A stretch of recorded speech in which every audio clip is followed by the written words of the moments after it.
Welcome back. In this video, we're going to talk about class methods. So we talked about creating a class or defining the pattern, writing a constructor method. We talked about the new keyword. We talked about instance methods. Now we're talking about a second type of method you can add to a ES 2015 class called a class method, where we use the static keyword in front of the method definition. So what this allows us to do is define methods or functionality that is pertinent to classes, but not necessarily to individual instances of a class.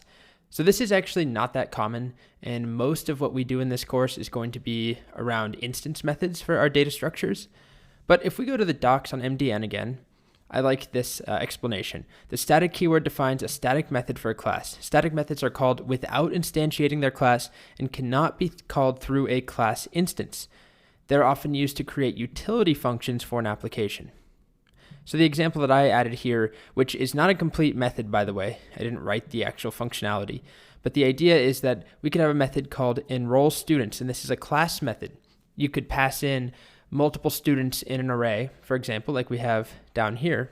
And this would go and maybe send emails to each of their associated email addresses or something like that. The idea is that this has to do, it's more of like a utility function. I like that explanation. It's not related to a single individual student where we are using data from that instance like we were here. We're using the name, the first name, and the last name of each individual student. And so we would call this first student dot full name. But this enroll students, which again is not fully defined, what it does is not related to a particular instance. It's just part of the class in general. It's some overall functionality, some utility function that we want.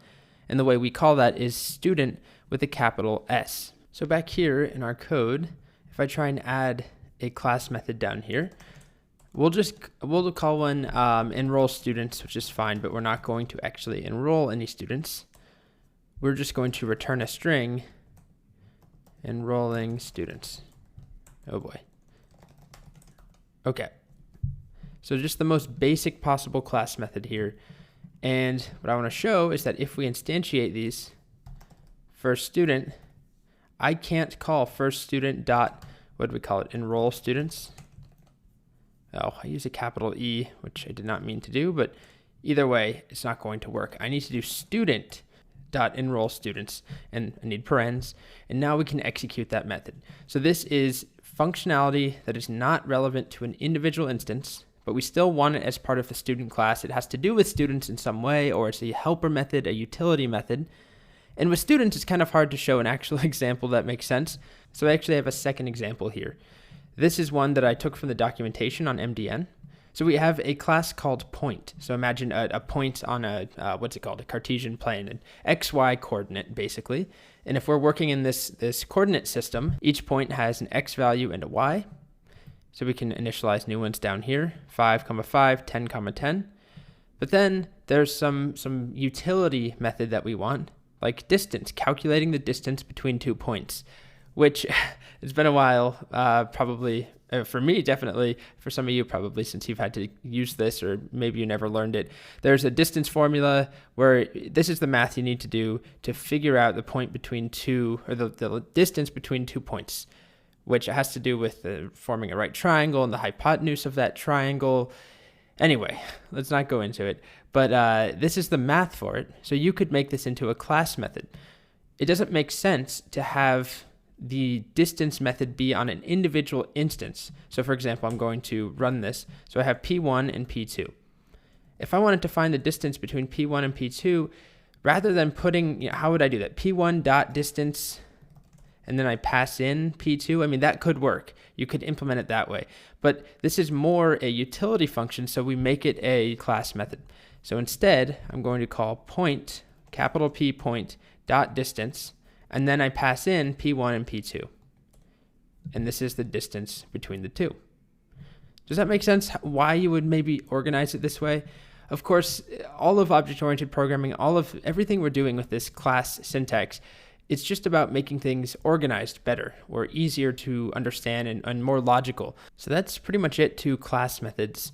All that you do is put the static keyword in front of them, and that makes it a class method, which means that you no longer call it on an individual method or on an individual instance. You call it on the class itself, like point Or earlier in our example, we had student, capital S, dot enroll students.